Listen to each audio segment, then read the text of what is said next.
بسم اللہ الرحمن الرحیم۔ الصلاۃ والسلام علیک یا رسول اللہ وعلی آلک و صحابک یا حبیب اللہ۔ اللہم صلی علی محمد و آل محمد۔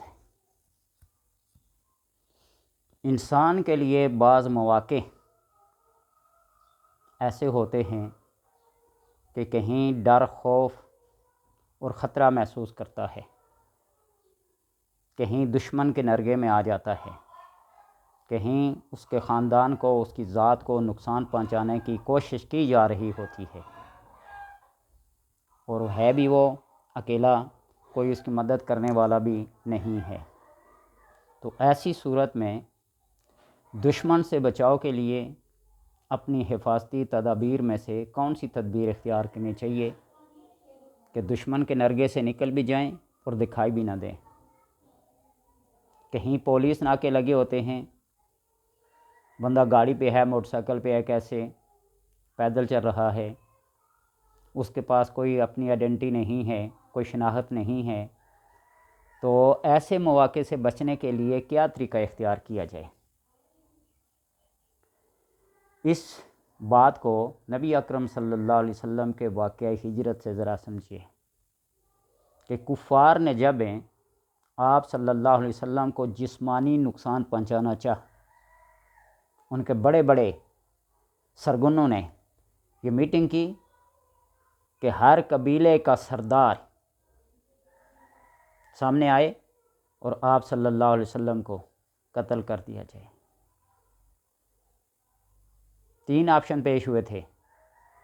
شیطان بھی ان کے دار الندوہ میں شامل تھا، یہاں میٹنگ ہوتی تھی۔ لیثبتوک یخرجوک، باندھ دیا جائے، قید رکھا جائے یا جلا وطن کیا جائے، ویقتلوک، یا ان کو قتل کر دیا جائے۔ تو اس آخری آپشن پہ اتفاق ہوا تھا کہ ان کا قصہ تمام کر دیتے ہیں۔ آپ نے حضرت علی رضی اللہ تعالی عنہ کو اپنے بستر پہ لٹایا، کفار کی امانتیں ہیں، ان کو واپس کر کے صبح چلے آنا، اور ابو بکر کو ساتھ لیا اور غار ثور میں 3 دن تک آپ نے قیام کیا۔ اور جب آپ کفار کے اس نرغے سے، اس گروہ سے، اس جتھے سے نکل کے گئے تو آپ صلی اللہ علیہ وسلم سورہ یاسین کی تلاوت کر رہے تھے، سورہ یاسین کی۔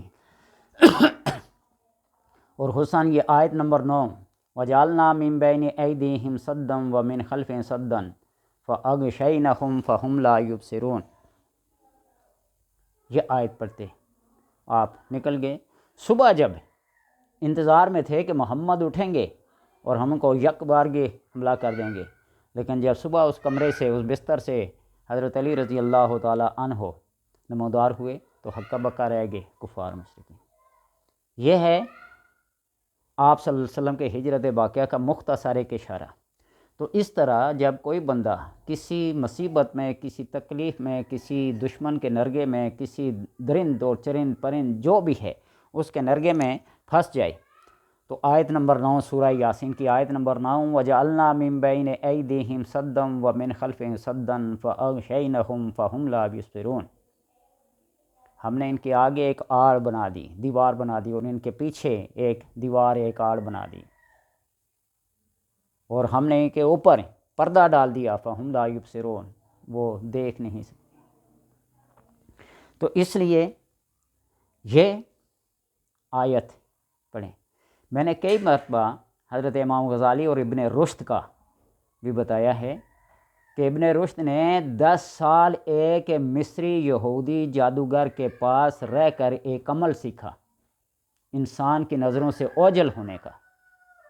اور 10 سال بعد جب امام غزالی سے ملاقات ہوئی، پوچھا ابن رشد کہاں اپنے زندگی کا کریم حصہ، بہترین حصہ کہاں گزارا اس مسئلے میں؟ اللہ کے بندے، مجھ سے بات کرتا تو میں تجھے 1 منٹ میں یہ سارا مسئلہ حل کر دیتا، کہاں 10 سال، کہاں 1 منٹ بتانے میں۔ امام غزالی نے فرمایا وَجَعَلْنَا مِن بَيْنِ أَيْدِيهِمْ سَدًّا وَمِنْ خَلْفِهِمْ سَدًّا، اس آیت کو پڑھو، دشمن کے نرغے سے نکلو، لوگوں کی آنکھوں سے اوجھل ہو جاؤ، اس میں کون۔ آپ سب کو دیکھ رہے ہوں گے، وہ آپ کو نہیں دیکھ سکیں گے۔ یہ قرآن ہے، کوئی ایسے من گڑت بات نہیں ہے، کسی بابے کی بات نہیں ہے، کسی پیر فقیر کی بات نہیں ہے، یہ اللہ کا کلام ہے۔ دیوار آگے کھڑی کر دینا، دیوار پیچھے کر دینا، آگے سے پردہ ڈال دینا، پیچھے سے پردہ ڈال دینا، آڑ بنا دینا، کیا مطلب ہے اس کا؟ ایک مطلب یہ بھی ہو سکتا ہے کہ جن کے دلوں پر کفر کی پکی مور لگ چکی ہے، نہ ان کو آگے دکھائی دیتا نہ پیچھے دکھائی دیتا، اوپر سے سارے سواء علیہم انذرتہم ام لم تنذرہم لا یؤمنون۔ تو اسی طرح اگر کہیں سفر کر رہے ہوں، دشمنوں سے، حاسدوں سے خطرہ ہو، ظاہری طور پہ کوئی مددگار بھی، کوئی دوست ساتھی بھی نہ ہو، تو پھر اس آیت کا سہارا لے کر آپ اس دشمن کے نرگے سے نکل جائیں۔ یہ اس وقت پتہ چلتا ہے نا جب کہ خود اپنے اوپر بنتی ہے اور پھر انسان بحفاظت باہر نکل جاتا ہے، تو اس وقت بڑے بڑے منکر بھی اس بات کو مان لیتے ہیں کہ ہاں قرآن کی آیات میں یہ کوئی تاثیر ہے۔ بندے کو جب موت آتی ہے نا تو موت کے منکر ہیں، زندگی اور موت، اس وقت بڑے بڑے منکر بھی مان لیتے ہیں ہاں کوئی خالق ہے، کوئی مالک ہے۔ اور اس کا ایک اور فائدہ اس آیت کا یہ ہے، اگر کسی بندے کی ناف ٹل گئی ہو، ناف اتر گئی ہو، اور یہ ناف کا ٹل جانا یا اتر جانا بہت تکلیف دہ گھڑی ہوتی ہے، بندہ ایک ذرا سی چیز بھی کھا کے ہضم نہیں کر سکتا، سیدھا کھڑا نہیں ہو سکتا۔ اس کو لکھ کر پیٹ کے ساتھ کسی کپڑے میں باندھ کے پیٹ کے ساتھ رکھ لیں ناف والی جگہ پہ، اللہ تبارک و تعالیٰ کے کرم سے ٹلی ہوئی اتری ناف ٹھیک ہو جائے گی۔ بہت دفعہ کا تجربہ ہے۔ تو اس لیے دشمنوں کے نرگے سے، حاسدین کے حسد سے بچنے کے لیے عزت بھی رہ جائے، برہم بھی رہ جائے اور کام بھی ہو جائے۔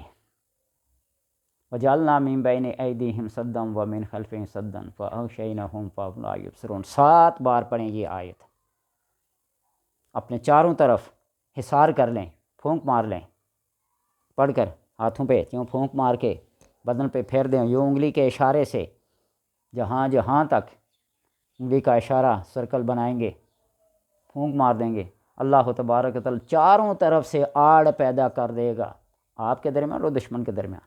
کوئی آپ کو نہیں دیکھ سکے گا، آپ ان کو دیکھیں بڑے اطمینان کے ساتھ، بڑے وقار کے ساتھ آپ جائیں، کوئی آپ کو دیکھ نہیں سکے گا۔ اللہ نہ کرے کسی کے اوپر ایسا وقت آئے، ہر بندے کو اللہ امن سلامتی حفاظت میں رکھے۔ ایسے بعض مواقع پیدا ہو جاتے ہیں، تو یوں ایسے ایک میرے استاد مکرم کے دادا جو بہاولپور یونیورسٹی کے اس وقت کے چانسلر تھے، غلام محمد گھوٹوی، غلام عبدالحق چشتی صاحب کے نام سے مشہور ہیں، ان کے والد، تحریک آزادی کے دوران میں پابندی تھی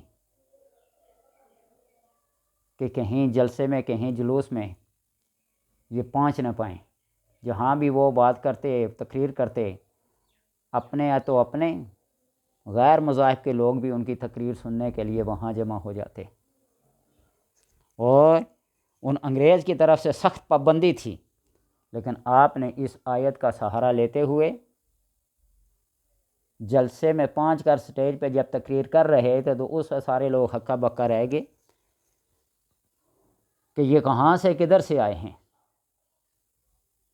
تو اس لیے یہ قرآنی آیات ہے، کہیں جسمانی درد کے لیے، کہیں جسمانی بیماروں کے لیے، کہیں جسمانی حفاظت کے لیے یہ حصار حرص جان ہیں، یہ کوئی ایسی قصے کہانیاں نہیں ہیں، کسی بابے کی بات نہیں ہے، یہ اللہ تبارک و تعالیٰ کے کلام حق ہونے کی بات ہے۔ اللہ تبارک و تعالیٰ کا حق اس سے فائدہ اٹھانے کی توفیق عطا فرمائے۔